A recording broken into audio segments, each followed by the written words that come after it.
Hi, everybody. It's David Ellison from Megadeth here, and you are watching CMS TV.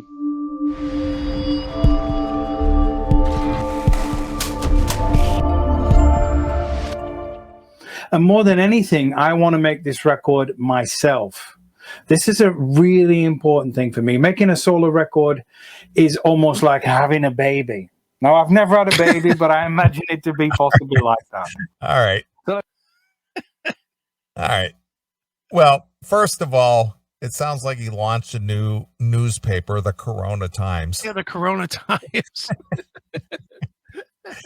But here's the thing, and again, this is what I've tried to shy away from when it comes to this show.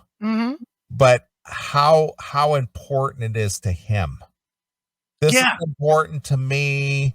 This is something that I'm want to do. I can't tell you how important this is to me, but I need you guys to pay for it. Yeah.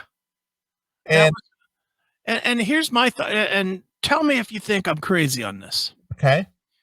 David Reedman has played on how many Pink Cream 69 records? 10 or something? At least. You know, and he's in Tank. He's done 2 or 3 albums with Tank. He's done 2 or 3 albums with Voodoo Circle. I'm looking him up real quick. David Reedman. I should have been more ready for this. But let's see. He has done with Pink Cream 6. He has 1 solo album, and he has 1, 2, 3, 4, 5, 6, 7, 8, 9, 10, 11 PC 69 records, 3 Adagio albums, 1 album of Anderson, Lane, and Reedman, 1, 2, 3, 4, 5 Voodoo Circle records, 1 Room Experience record, 2 Almanac records, 2 Pendulum of Fortune records. Wow. Okay. And a Tank album. All right. So he's like at 25. Yeah. I'm going to guess that a guy with that much history can get a deal with Frontiers Records or Cleopatra. You would think so. I can't imagine that he couldn't. Yeah. I mean, PC 69 itself is a fairly big band in Europe, aren't they? I think so. I think they're very viable in Europe as far as I know. Yeah, I just have a hard, and I know Voodoo Circle does pretty well, you know, and they just put out a record on Frontiers, I think. I think it's on Frontiers. So it's like, you know, I have a hard time thinking that he's going to struggle to get an album. The only caveat I think that could be with this is that he's planning to do a record that doesn't sound like any of this. Okay. And that to me is a little scary to put money behind. That he's not going to do, you know, what we've known him to do. Make sense? I would think so. I think that, you know, again, I think he's relying on the hardcores. But what I find funny is that he starts off with, you stumbled across this, and he has to introduce himself as the singer. And, you know, he's been doing this for 30 years. And, you know, the people who would support something like this already know who this guy is. Yeah.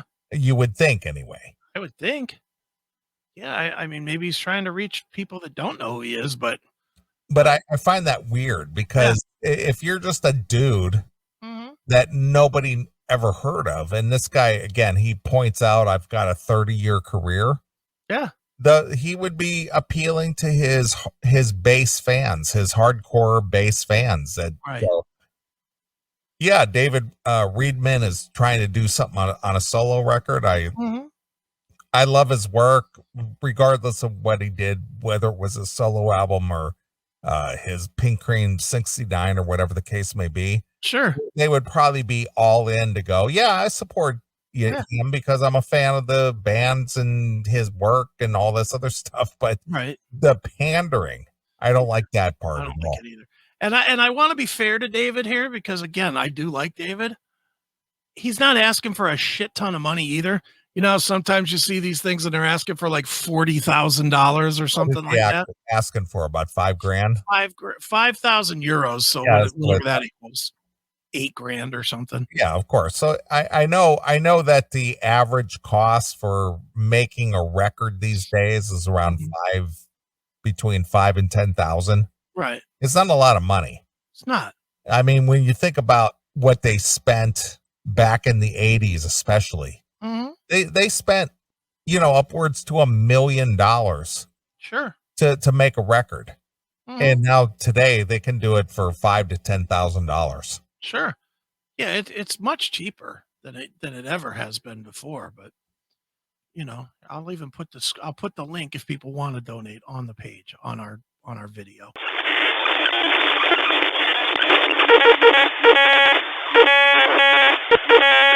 And before I go, shout out to the Classic Metal Show. I did an interview on there yesterday. Dudes are intelligent, awesome, prepared, funny. Please check them out. Classic Metal Show. I am Jericho Green. Man, I'm out.